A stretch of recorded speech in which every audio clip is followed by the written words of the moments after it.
Hello guys! In this video I'm going to show you how to select the selection color on the Avenza Maps application.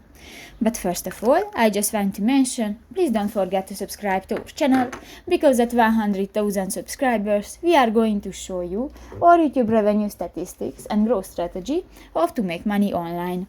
So let's jump into it. First of all, open the application on your device. Click to the three dots at the upper right corner of the screen and click to the Settings button. In the Settings section you can find the second option, the Display, and here go to the Selection Color, the third option under the crosshair color. Click that and you can select different colors, for example orange, red, yellow, blue, green, black or white, and just select one, for example the green, and click to the circle icon and done. Now the selection color is green. So that's pretty much it for this video guys. See you in the next one. Bye bye.